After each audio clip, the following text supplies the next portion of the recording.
Oh, that's characters. I don't know if I'd say it was good, but it's interesting. A family show. Market zero, foot over the line. League game smoke. Ready. Good morning. It is Thursday, February 24th, 2022. Your Rich County Board of Commissioners now in session. I'm Commissioner Tony Vero, joined by the illustrious Commissioner Daryl Banks and the illustrious Commissioner Cliff Mears. We have our clerk Stacy Kroll. We have our county administrator Andrew Keller, our Simon and Garfunkel on there. Carl and Al. We're joined by Carl and Al from the media, and then we have some guests from New Hope that are going to introduce themselves to the world. Do we have anyone other than Carl and Al on there? All right, so you're just introducing yourself to Carl and Al. All right. Michelle Geese, the superintendent of the Richland County Board of Developmental Disabilities. Troy Smith, manager of community education, Richland County Board of Developmental Disabilities. Barry Minnick, Richland County Board of Developmental Disabilities, Community Education and Special Olympics Coordinator. That's a long title. That's a lot of responsibility. All right. And Nikki Capel, Richland New Hope Community Education Associate. So we're waiting actually on some individuals from New Hope to come. The weather's caused a little bit of a delay. Sean was just picking him up from R&I, should be here soon. He said the city building, I said no, we're at the county building, so there might be a little bit of confusion, but I'll make sure. Not an issue. We'll just move on to our normal routine business. So at this time, may we have a motion to approve our requisitions? So move. Second. Barrow, Yes. Fisher Mears, Yes. Fisher Banks, Yes. To approve transfers and appropriations? So moved. Second. Fisher Barrow, Fisher Mears, Yes. Fisher Banks, Yes. All right, next up, may we have a motion to authorize advertising for the Applegate Culvert Project on Bid Express? So moved. Second. Fisher Barrow, Yes. Mears, Yes. Fisher Banks. Yes. All right. That was it for our routine items. We will, Carl, how do you guys have anything? Not at this point, Mr. Bureau, but please, thank you for inquiring. Al, I know it'll take you 10 minutes to push the button, but Hey, guess what? anything? What was that culvert project? Furnish and install on bedding prepared by others, 14-foot by 5-foot precast concrete box culvert and wing walls in Monroe Township, Richland County, Ohio. Okay. That's On good enough. Applegate Road. It's an unusual one. I've never heard of that before. The estimated construction cost is $85,000. You gonna bid? If I had that kind of talent, I would. Well, we always knew you weren't talented, Al, so that's not a debate. I wouldn't write anything nice either, Al. No, just remember, the pen is mightier than the sword or the pointed tongue. You still using pens? What is this, 1930? Stacy's mad at me now. Okay, I'm doing We a will- digital recording too. we will recess at 9:33 until our friends from New Hope can get here. Yeah, I was telling Troy we could just kind of go ahead. We can wait. We don't have anything scheduled.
Oh. Okay, it is 9:40. We are back in session. We are joined by two additional individuals here from New Hope. So we have Sean Laird, and would you like to introduce yourself? Brandon O'Brien. Brandon O'Brien. Are you Irish, I take it then? Yeah. Yeah. I'm Italian, so I don't know if that's going to work too well here. But Oh, no. You got a high state shirt on, you're all right. Yes. that's because the Notre Dame shirts were all sold out. So anyways, welcome, Brandon. It is a pleasure to have you today. We are celebrating Developmental Disabilities Awareness Month. I will probably turn it over to Troy or Michelle to update us a little bit, and then we've prepared a proclamation that Mr. Mears will read. So I'll shut up and let you guys take over. So March is upon us here in a couple days, and we just want to thank you for inviting us again for the proclamation. We have a full month of events going on. Commissioner Vero, Commissioner Mears, you guys are going to be partaking. Commissioner Banks, maybe next year, but you guys are going to be able to bowl in our bowling event for 7th and 8th grade students, along with the dignitaries around Richland County. 190 people are going to be there. Lunch, first place awards, team photos. We're really looking forward to this opportunity to host at Lex Lane. So Kim Ecken over there has been fantastic to work with. And then March 10th, we're hosting Leadership Unlimited out at the Longview Center. We'll have breakfast, and then they'll go out to 5 sites day habs that individuals that we serve go to during the day, workshops, and kind of get an experience of they do during the day. You know, they're surrounded by what their routines are and enjoy that day. They'll come back for lunch and talk about their experiences. March 18th, everybody's invited. It's open to the community. It's Step into Spring out at the Richland Mall. And we're going to have about 8 vendors. We're hoping for more, but they'll have booths set up about services, providing what services they provide, and have some giveaways. And they'll walk around the mall for a couple hours. That wraps up around noon. It's a packed month. We have something every week. So there's also a wheelchair clinic that is on March 30th. And that is sponsored by Richland New Hope and Miller's.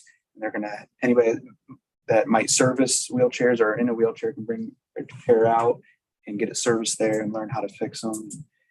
It's a great opportunity. It's an appointment only, so I think spots are filling up, but it's nice and it doesn't cost anything. So yeah, just thankful to be here and looking forward to March. And we have some stuff that we would like to give to you guys as well. So. Well, we also need to correct the record when you said thank you for inviting us. I think we invited everyone but Mr. Smith, didn't we? Isn't that true? Our apologies. So he just showed up and drank our coffee this morning. So, but thank you. Commissioner Mears has a proclamation or something to say. Yeah, I do. As a matter of fact, first of all, I want to make sure that on the bowling night that Al and Carl don't publish any embarrassing photos of my bowling form. So that's a prerequisite. So I'd be glad to read the proclamation. Anybody would like to? Yeah. Okay. Sure. Okay. Officially received the proclamation on our behalf. Here we go. Good. Good. See it. Get going. Thank you. So this is on behalf of the Board of Commissioners. Developmental Disabilities Awareness Month is March 2022, as you know. And whereas the more than 1,500 individuals served by Richland New Hope, their families, friends, neighbors, and coworkers encourage everyone to value and respect the abilities of all people. And whereas the most effective way to increase awareness is through participation in community activities and the openness to learn and acknowledge each individual's contribution. And whereas policies must be developed, attitudes shaped, and opportunities offered that allow citizens with developmental disabilities to live as independently and as productively as possible in our community. And whereas we encourage all citizens to foster and support such opportunities that include full access to education, housing, employment, and recreational activities like bowling. Yeah. That's not in.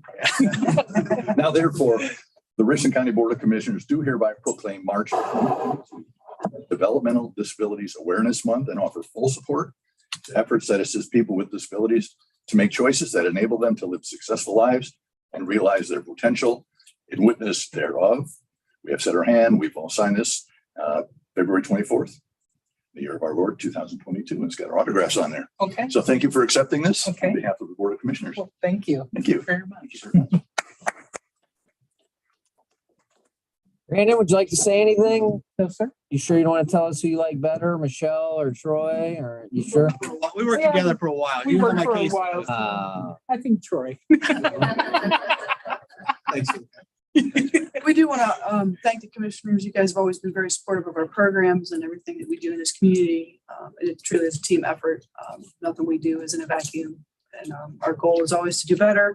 You know, we don't stand for status quo, and we continually build programs and try to push our community to be better and more accepting and more accessible to everybody. So it's just part of our mission, and we appreciate all you guys do. And thank you for your ongoing. And we are looking forward to the park continuing on. That is exciting. Yes, we're hoping that we will break ground, if not this spring, sometime this summer, get some initial things moving forward. And then as money starts coming in, it'll probably be next year for a targeted completion date. But yeah, that's very exciting. A park for all. And I believe Charlene Newman has personally volunteered to dig some holes and do some manual labor out Yeah, I there. hope that's on. Yeah, just make sure she knows that. So I'm sure that Al or Carl will have some questions, or maybe not. But gentlemen, you have any questions out there in media land? Yeah, Michelle, do you have kind of an update? I know that Chris Harris was in last week and was talking about the Circle Park, but I haven't really heard from you since the night at City Council. Do you have any kind of an update on where you're at with the park? Yeah, absolutely. We've engaged Chris Harris's services to help with the fundraising efforts. She has a very lofty goal of between $3.5 and $4 million on top of the money that we have raised and that we've requested. She is very confident in what she's planning on producing for this project. And like I said, our goal is it's going to be, if not completely completed, we're going to have a very nice park set up next year. I mean, we're going to try to get some things going probably this summer just to get things moving forward. And as money allows, you know, we'll kind of progress through the process. But yeah, very exciting. And we think this is going to be a wonderful community asset because there is not a park anywhere in the nearby area where all people can participate and even access because of either the surfacing isn't correct, or you just a person who might happen to use a wheelchair or a walker just can't access the equipment, or a child can't play with their playmates because it's just not made for everybody. So very excited about this project. And pickleball courts, Carl. Yes, it'll be pickleball courts and you know, something I for will. every age. I will confess that I have no idea what pickleball is. Oh, But, well, Good grief, you know. Funnel. You're better off. But thank you. Al?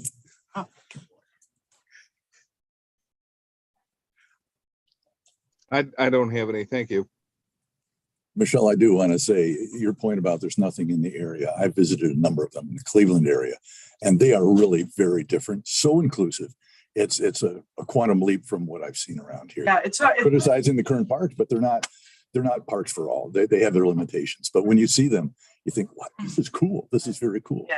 Yeah, Very excited about this project. And yeah, that's wonderful. it's something great for this community. We're due for something like Yeah, that. We really are overdue. absolutely. When you see them, you know how essential they really are. And this is a great community, and we just need to have more amenities for everybody. So it will help growth, and people will come and visit and enjoy the other things that we have. So glad you're spearheading something like that. Again, thank you all for coming today, braving the cold. We're back to cold weather with a storm upon us. Give you guys something as well. Oh, we get a gift? Maybe. Wait a minute. Yeah, I mean, They brought two, Tony. Who's left out? yeah, I know. Why is there only two? Yeah. Is that what it is? Just for the record, could you let the media know who the reigning bowling champion is by any chance? Thank you, guys. It was Tony's team. Yeah, can I have a ringer again this year? No. One thing I didn't mention was last year, you guys got, last year we had Strictly No Elephants, the first grade book. All first graders, public and private, received a copy. We're doing the same thing this year, but switch the book up to Giraffes Can't Dance. And then inside you will see a bookmark. So we had a little contest for the individual Golden New Hope. They could create their own bookmark. We chose a winner, and the winner, if you look on the back, is Christine, and she goes to R&I on Longview. And nice photo of her and then her drawing on there. So every copy that we give out, they're going to have a bookmark in there with Christine's picture, her design, our contact information. Very So, nice. And we, my wife and I read Strictly No Elephants many, many times to the demon. So we're looking forward to, well, we know Banks can dance, so we know that's not you. Thank you. This is Not great. right now. That's true, not right now. So thank you guys for everything. Thank you for the gift. The little one, I know will appreciate it, and we will read it to her. So thank you. Yes. We get a photo when you Absolutely. Sure.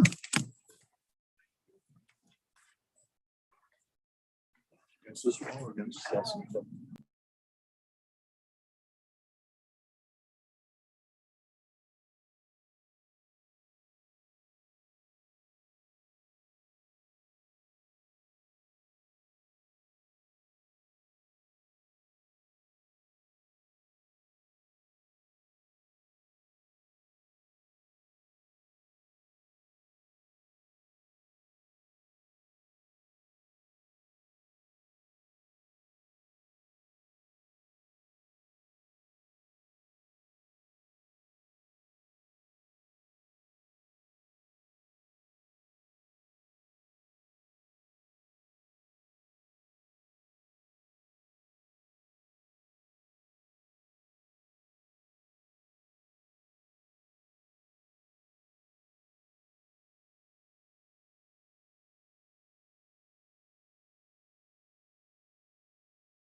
Yeah, probably.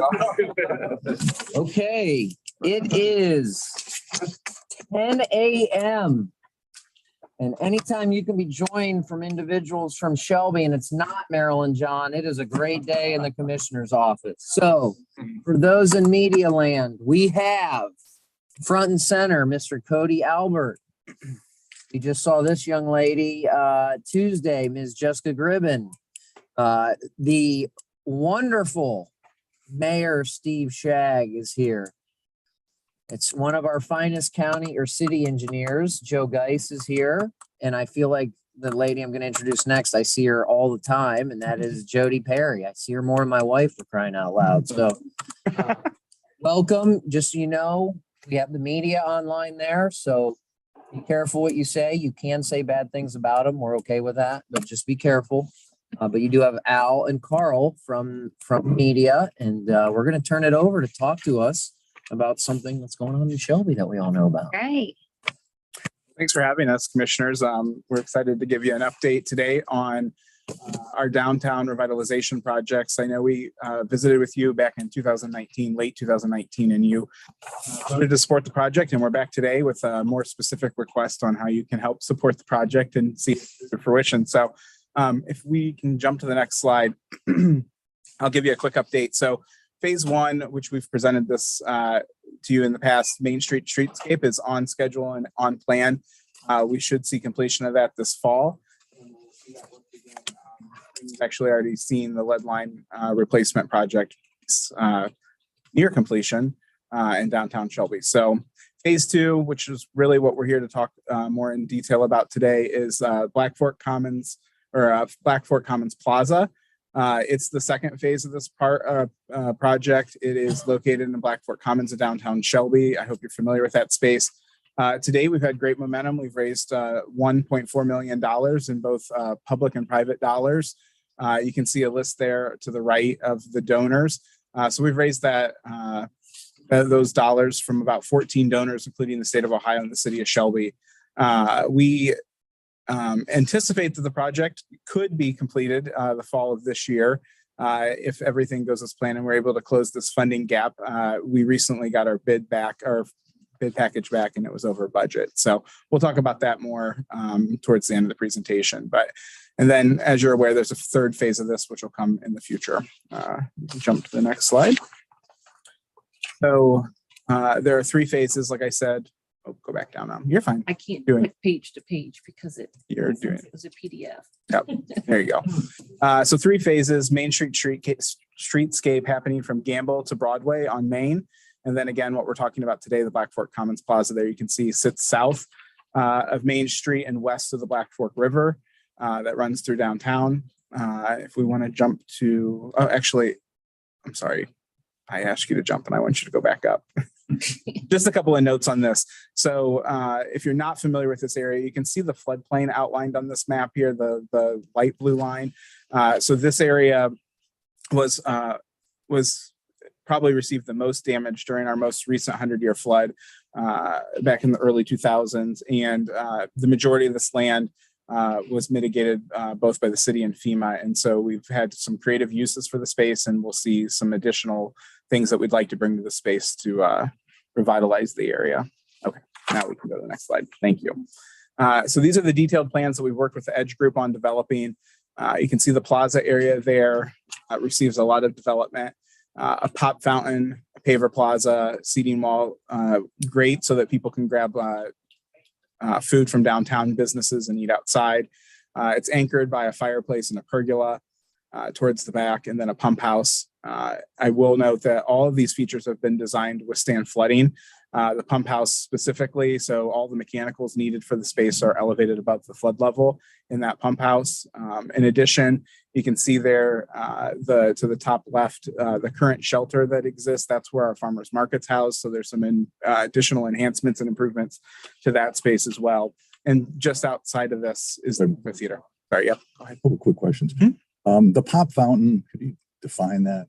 Yeah. shoots a little. It is, yeah. So if you're familiar with like the fountains that are at East and places like that, so it's a zero entry. So there's no curb or anything like that. It self cycles back into it. And the idea behind that is it will bring life to the park 24/7. The fountain will be on during the warmer months and families will be able to play in that. So kids will be able to go and They can get in and get wet. Yep, exactly. And we were really sensitive to the size and scale of that because we have a very successful park system that houses Seltzer Pool, and we didn't want to take away from that. So it's not small, but it's not large either. We want to make sure that we're not negatively taking away from our pool system. Second question is on the two-sided fireplace. When is that lit?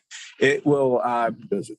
That's a great question. So we've been working with Edge on that, and it will actually be on a timer that people visiting the park will be able to turn on their own, and it'll turn off after 15 minutes. So like think of like a hot tub timer at a hotel. So they'll be able to turn that on. What kind of hotels you going to, Al? Nice ones. With timers and hot tubs, huh? Yeah. Is the park intended to be closed at night? It is. It will follow the same protocols all of our city parks do, but it'll be well lit. And we've been talking with the police department about some security options as well that'll monitor it. Tony, Sure. on, not to jump to phase 3. Yeah. I'm curious as what are the plans for the school? That's a great question. So the schools at this point have indicated that they would like to convey the land after demolition to the city. And then as we've previously presented, we have plans for redevelopment of that space. It's a bit premature to say that those things are buttoned up because the school's still utilizing that facility, but they are actively working through what that plan looks like in terms of demolition and then how we would convey that to the city on their behalf. And one of the really interesting things that our consultants have told us with that is that the in-kind gift of that property to the city likely would fulfill some federal requirements from a matching perspective. So that, normal 80-20 match, that in-kind gift could count for a portion of our 20% match requirement, which is great news. So these are just renderings of what the park looks like, a little easier to understand. So as a reference point, the 2 brick columns you see there in the front exist today in the park. And so everything else is in addition to that. You can see the pop fountain there a little bit better and you keep scrolling up. That's perfect. You can see there, Commissioner Mears, what it will be lit like at night. Again, it would intend to close like our other parks do, but will be well lit in case there is activity in it. That's what I like. Fireplace. Wow. Oh, that's a wow factor. Yeah, Just said. nice. And the nice thing about the fireplace is it does allow the park to be used like into a third season. So if it's chillier. Question, not to be smart aleck here. So the parks close at what time? I'll refer to the city to answer that question. Presently, they close at 10. Okay, so you'll still be able, because it doesn't get, generally people like to use fires as it gets later in the night. And if the park is closed, and this is just a beautiful feature, but I'm just curious how that works with the park closing. I would think that we could certainly revisit that with the park board during that time because this is unlike any other park. Yeah, I just was trying to.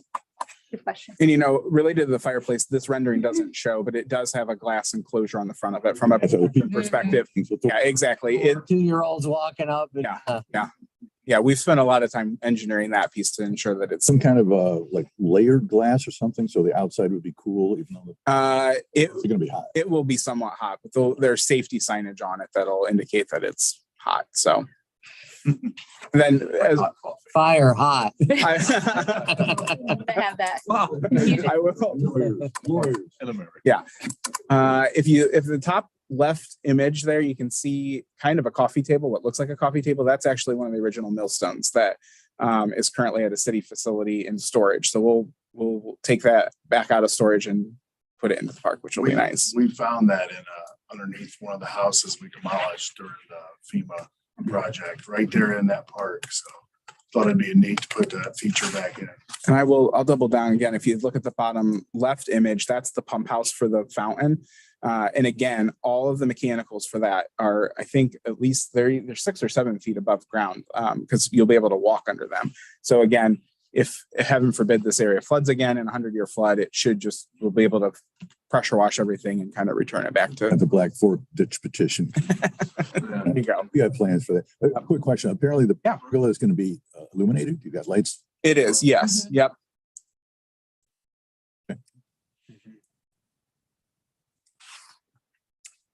So let's talk about this park in the context a little bit of COVID and how that relates to it. So this park is in the middle of downtown Shelby, which is something that's, somewhat unique to have that kind of green space in the middle of a downtown. So it's a part of the reason why this project really made sense for Shelby. The other part is this is a very walkable area. So phase one is streetscape. You're going to have, nice features to be walking downtown. And this park will be an invitation to continue to do that. So as Cody indicated, it does currently house our farmers market, as well as a whole host of other events at that park. So it is in the middle of Census Tract 26, which I've got a picture of on the right-hand side. It's one of 2 census tracts that make up the city of Shelby.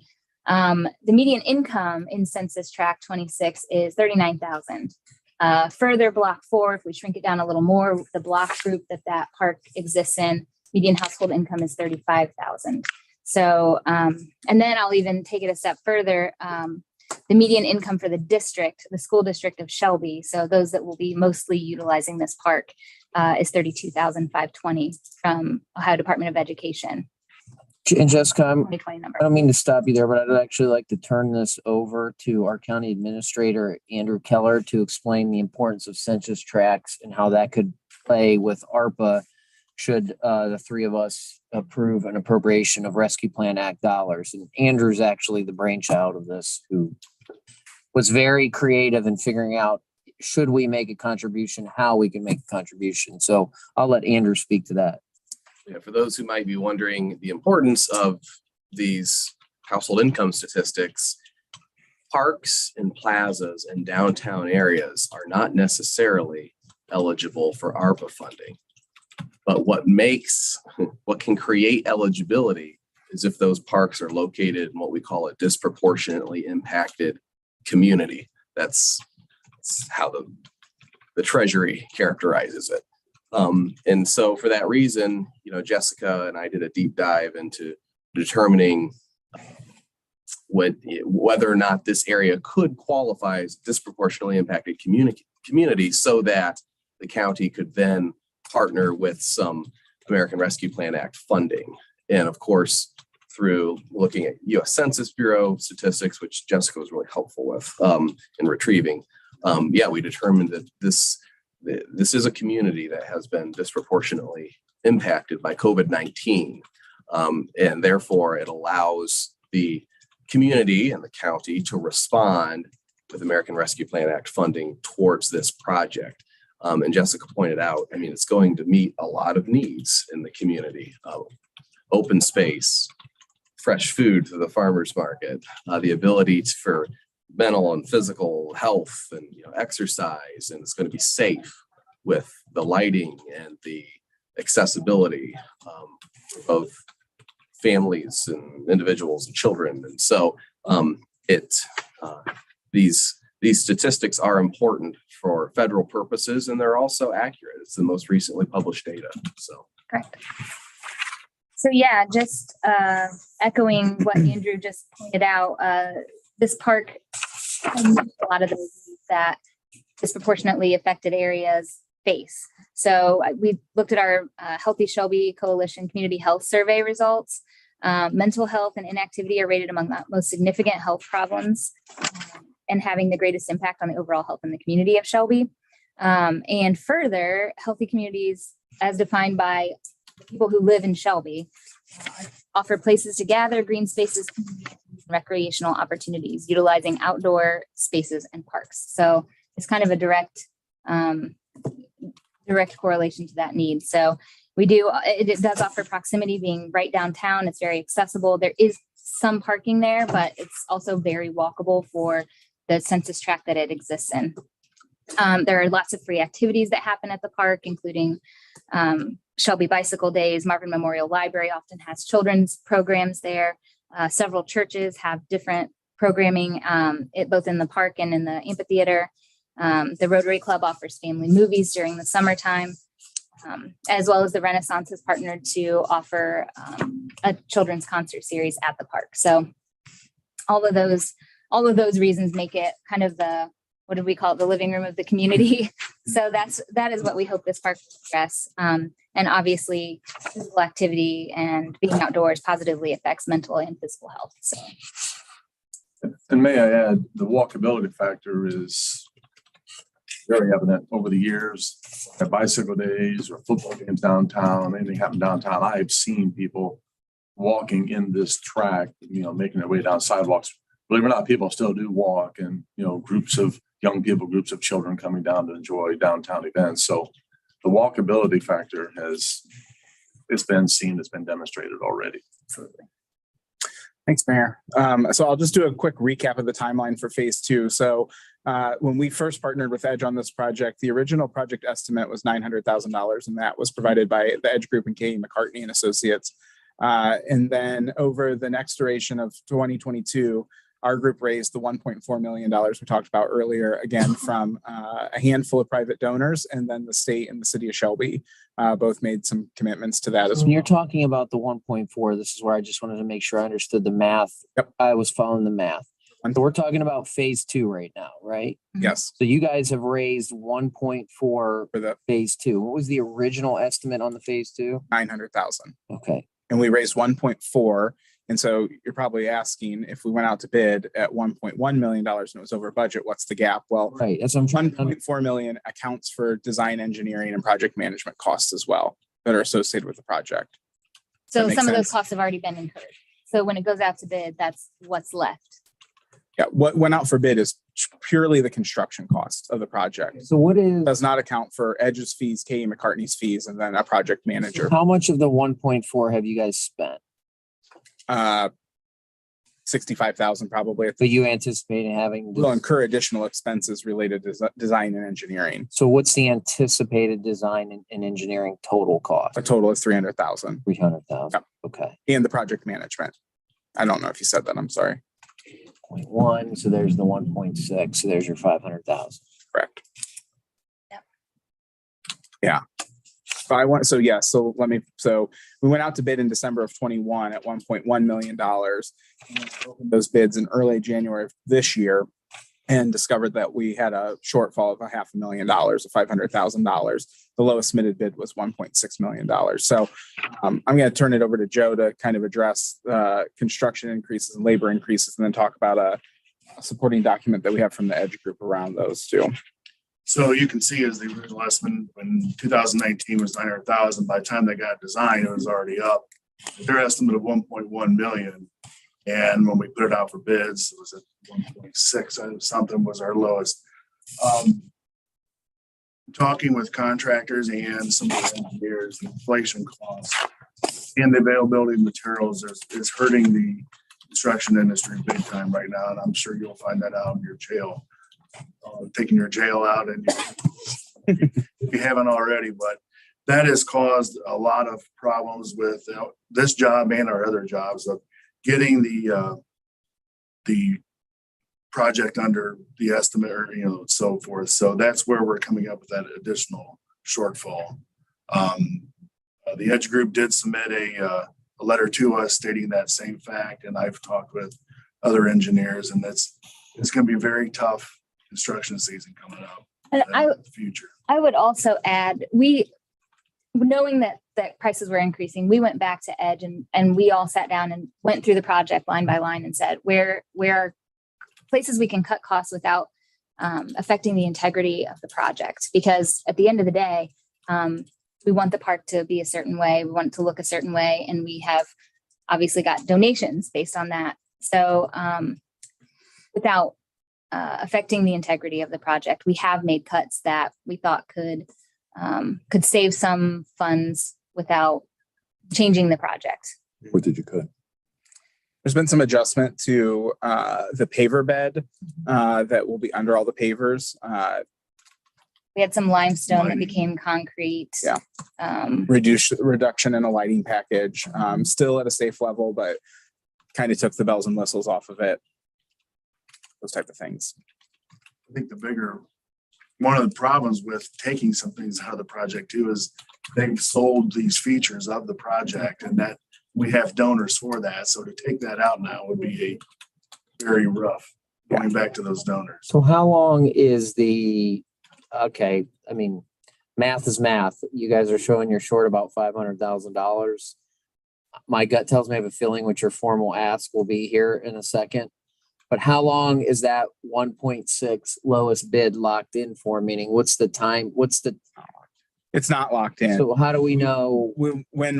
When we close the gap, or at least get to a comfortable point of assuming we have enough cash in hand, the city will certify those funds again and we'll go back out to bid again. So you don't even know if 1.6 is still good, I guess is what I'm asking. Talking with our engineer, that's where we're at. They feel comfortable putting it back out at that point. And just so I'm clear, the 1.6 is all inclusive, design, engineering, construction. That's just construction. That's only construction. Yep. And design engineering is 300,000. That's what gets you to the 1.1, which means they're short the 500. Yeah, if you're talking the entire project, inclusive of design, engineering, and project management, it's a $1.9 million project. Thank you. So then, my wonderful friends from Shelby.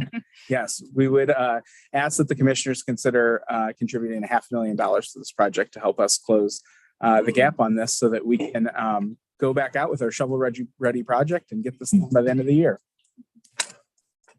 And I know the city has contributed some previous to this. You're going to do with, are you contributing more? The city has contributed some $250,000, committed $250,000 to the project. That's a pretty good chunk of change there. We committed some money prior to this with some additional design, some plans and so forth.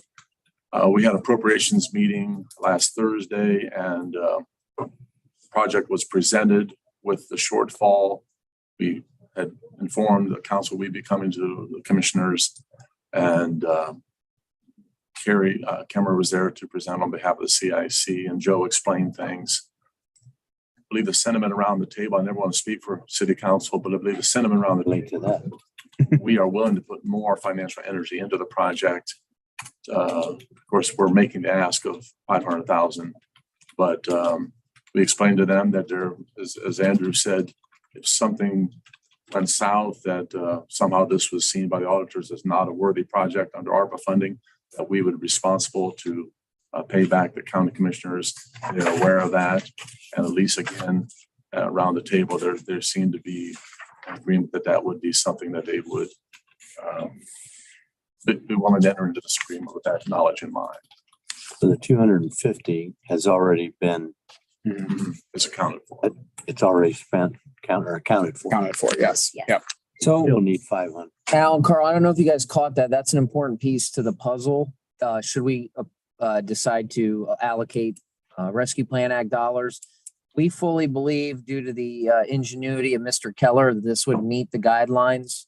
I mean, the purpose of these dollars were to strongly encourage local governments to invest them in areas disproportionately impacted by the pandemic, right? So this is more than just a park, as you've discussed. This would transform not only the city of Shelby, the surrounding areas, or even visitors into the community in terms of opportunities for certain projects related to health and many other reasons. So I think what the city of Shelby has said is, hey, county, if you invest in us and a federal auditor comes around and we don't anticipate that happening and says, no, this isn't acceptable. Well, you can't say that yet because council would have to make that determination. But I think the mayor is comfortable in saying the city will sort of guarantee the money in the event that something goes wrong. And I don't want to speak for you, Mayor, but is that what you're saying? Okay. So did you guys get that? Yes, sir. Okay. Yeah, Okay. I did too. Okay. Yes, sir. Too, when we're talking about that living room of the city, the amphitheater is a pretty new addition down there, and that has really been gaining momentum with use through the summer days with the different venues coming in. And when we cut that ribbon that day, that's what I envisioned for that amphitheater, right in that same space of bringing people down to the downtown district. We've had some wonderful events there. We had our Charles Follis way dedication, and there've been musical concerts and so forth there, or movies in the evenings. And Mr. Geis could say more, but we've already been recognized as that downtown district, that area, I believe by FEMA, as a best practice. Maybe you can enlarge upon that, Joe. Yeah, they submitted a publication out. It's very easily searchable as best practice of mitigated lands of when we took FEMA's flood dollars, took that and made that into the park. They actually nationally recognized that as a best practice for mitigated properties. So this would just be another step into enhancing that. And yeah, I think we're leveraging something that the city has already done, bringing beauty out of ashes in that downtown area, showing how you can use an area that is impacted by flooding from time to time. It can be used with the mitigation factors put in place. I've just comment from me. That's a little steeper than I thought we were going to hear. But what you're offering about paying back, if that would ever have to come back, lightens my worry how much we give you. And I'm no way saying it's going to be $500,000, but appreciate that. And without that, I wouldn't be a lot to talk about. Right. But you give us a lot to think about. And I have been over to a couple of the events in what you have now. It's a beautiful park, and I haven't often agreed with FEMA, but I certainly would agree with FEMA. That's fair. Carol, if I hear you, I mean, I guess once I heard that guarantee, I was going to see if we wanted to take a vote today, but are you saying you'd like some time to stew about it? Which is fine. I mean, I would. Okay, that's fine. Certainly understandable from our perspective. So we're happy to come back and answer any additional questions and happy to keep the dialogue going. So this is a really nice, fitting complement to the kinds of businesses that are adjacent to shops, and yeah, the walkability, the location, the proximity to those shops. I just have a good feeling about this. Well, you go to the vault and you go back over there, or afterwards, or maybe you get there and there's no tables and you put your name in and you go over there and wait. I think there's a lot of great things about this. yeah, we have faith that with phase 1 and phase 2's completion, that downtown Shelby will feel drastically different by next year at this time. So it's exciting to see what's on the horizon. City parking is just up Washington Street. Great church right there.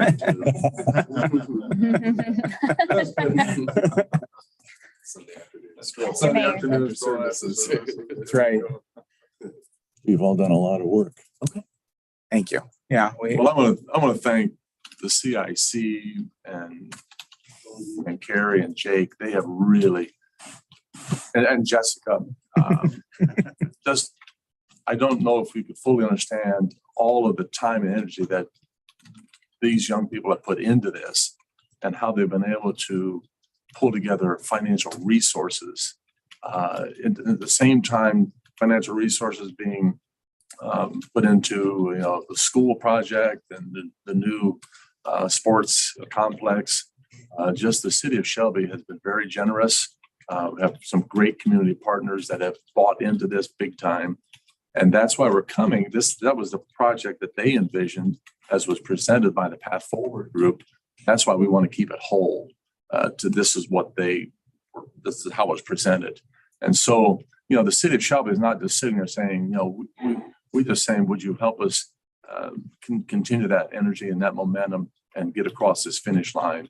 And I think it's going to be a great, great project for the city of Shelby and northern part of Richland County.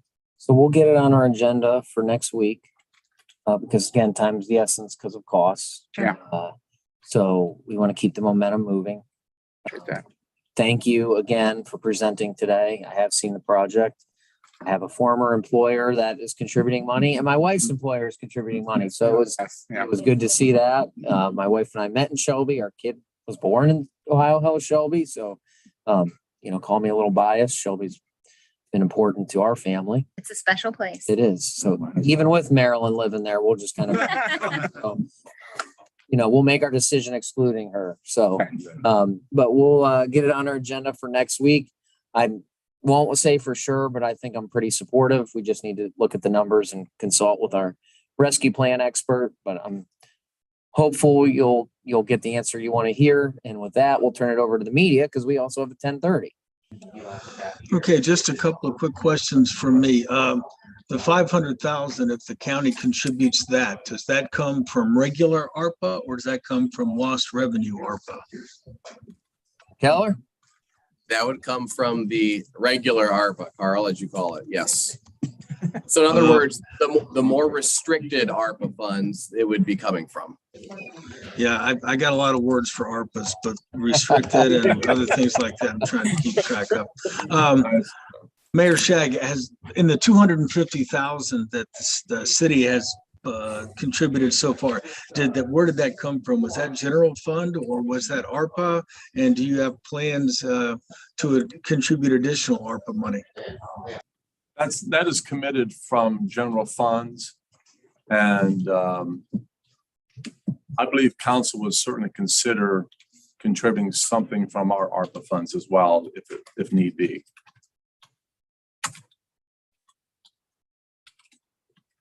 Okay, and one of the things when I was looking at the original estimate, 900,000, obviously time passes, it goes out to bid at 1.1 and the lowest bid comes in at 1.6, which is about 45% higher than the bid estimate when it went out. What were the biggest differences from what it was estimated to what the bid said? I think the biggest difference was price of steel, the complexity of this project. This isn't a very basic project. There's a lot of different subs involved between electrician plants, steel fabricators, everyone like that. And I think that made it a little bit more difficult to get a contractor willing to do all of, because they're going to have to put subs in and line all that up. I think it just made it a little bit more difficult.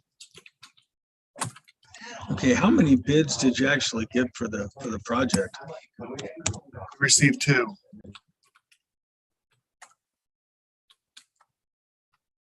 And let's assume, or not assume, that makes bad things happen. But if commissioners do approve the 500,000, when do you anticipate rebidding? And when would you anticipate perhaps construction beginning? We would put it right back out for bids as soon as possible to get this construction season in. And it would be done in October. So you're saying to begin construction this summer and project be done by October? Correct. Yep, that's what I needed. Thank you. Al?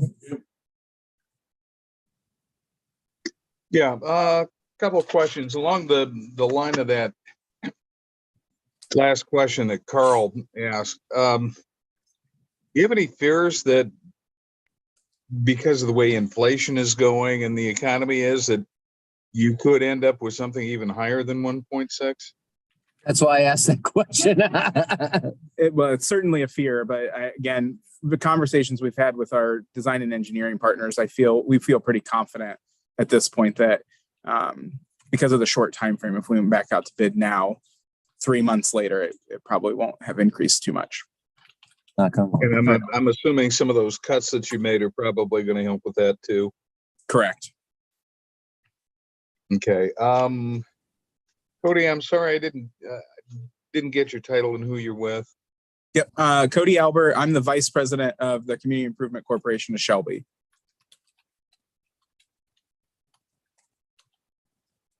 And would it be possible for somebody to give me a copy of your presentation? Stacy would have Already has it. email address where you could send it. Yeah, check your email. It's already there. Come on, Al. Oh, please. Hey, I'm concentrating on the words here. I did hear something come through on my. Sounds like something Tony would. No, you're not, because I had asked that question you asked, Al. I think Okay.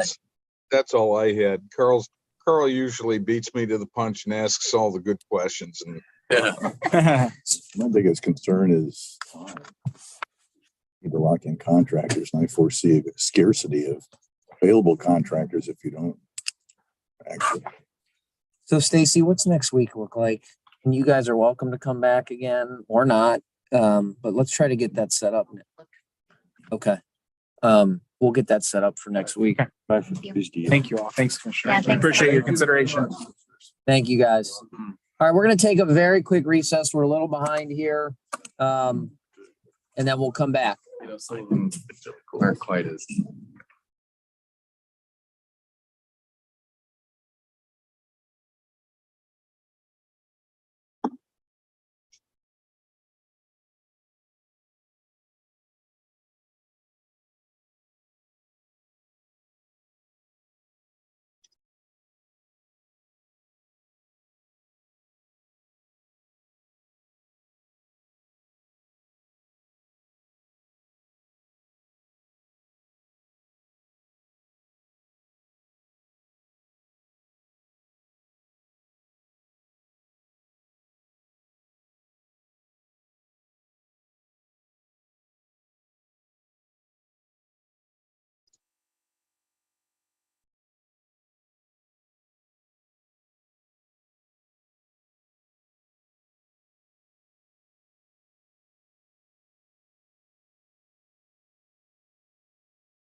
Thank you.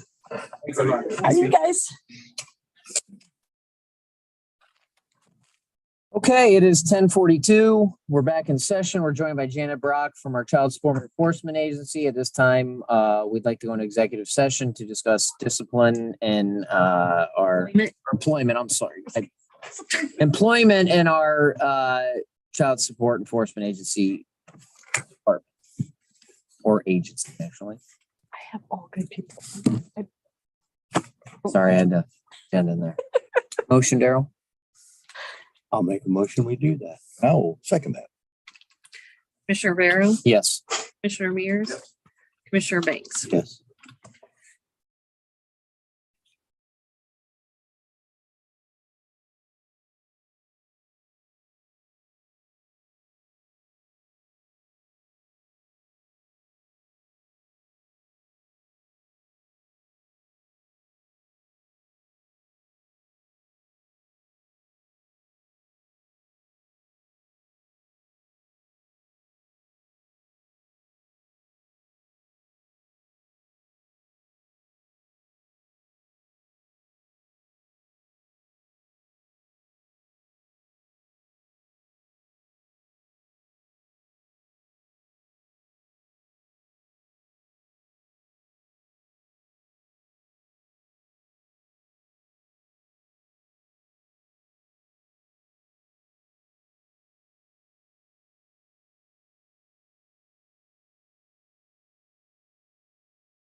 As well, but I was planning on driving. Okay, it is 10:47. Mercer County Commissioners are now back in session. At this time, I'm going to ask for a motion that we hire Miss Kayla Dalby to be the Chief Fiscal Officer / HR Supervisor with 120-day probation at an hourly rate of $23.45. Effective today. Effective today. Both are effective. Yes. Today. Please. Commissioner Romero, Yes. Commissioner Mears. Yes. Commissioner Banks. Yes. Okay. Next, I'll ask for a motion that we hire Dia Shiplet to be a fiscal specialist with 120-day probation at $17 per hour effective today. Second. Commissioner Romero. Yes. Commissioner Mears. Commissioner Banks. Yes. Okay. Any questions from the media? No, they're not on anymore. All right, we'll adjourn at 10:48. All right, great. Thank you. Good work, Janet. Thank you.